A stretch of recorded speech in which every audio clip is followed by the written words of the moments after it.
I often get asked whether lawyers should be spending money on directories like SuperLawyers and Avo and Justia and quite a few other directories. And my answer is always probably. And here's why probably. I love directories. I love directories because they rank so incredibly well when people are looking for lawyers. Meaning, when somebody is looking for a lawyer, there's a really strong probability that those directories like SuperLawyers, Avo, Justia, etc., will be showing up toward the top of the results.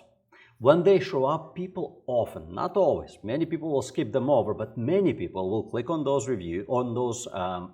directories, and they end up going to those directories. And on those directories, if you're listed up top and you have plenty of reviews and you have a nicely optimized, good-looking, competitive, great website, you have a pretty strong probability of getting leads through those directories. Remember, these conditions must be met.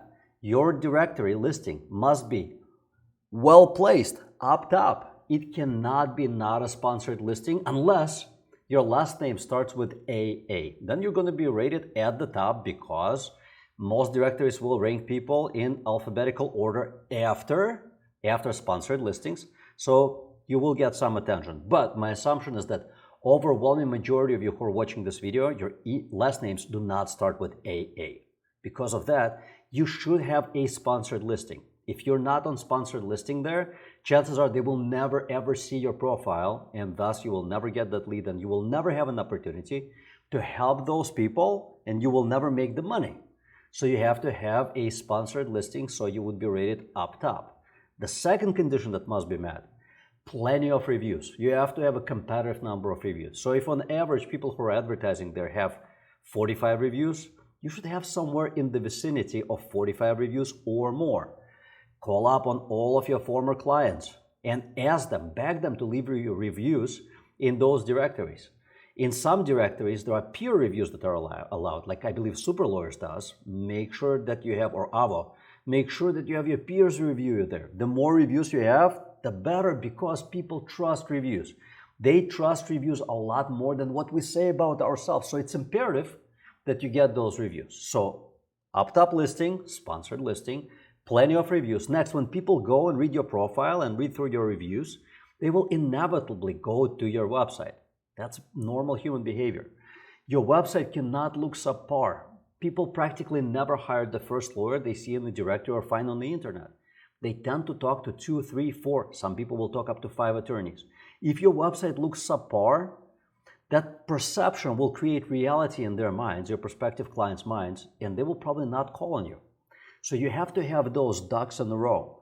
Sponsored listing, plenty of reviews, competitive volume of reviews. They do not all have to be perfect, but you have to have plenty of reviews and a competitive great website. If you have all of those three things, you have a strong probability that you're going to be able to make plenty of money, serve plenty of clients that will come to you through these directories like SuperLawyers and Avo. Now, there is a caveat, and that caveat is you have to measure the outcomes. Or better yet, you have to have your marketing company measure those outcomes for you. What outcomes specifically needs to be measured? Number one is how many actual inquiries do you get through each directory? Yes, there is a way for us to track that. Number two, what is an average cost per inquiry? So let's imagine that you're spending $1,000 a month on a directory and you get 20 inquiries. That means that you just spent $50 per inquiry or lead. Next, what is the close rate on those? Let's imagine that it takes 5 leads for you to get 1 client. Not a great close rate, it's an okay-ish close rate.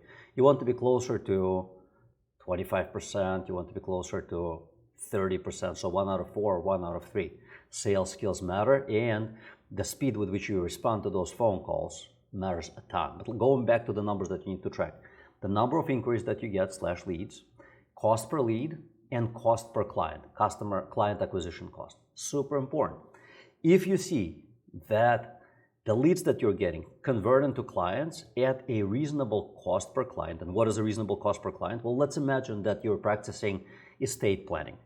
If that's your main practice area, you're probably averaging about $4,000 or $5,000 per client. And if it takes you 5 leads to get a client and each lead costs you $50, that means that you spend $250 to get $5,000 in revenue.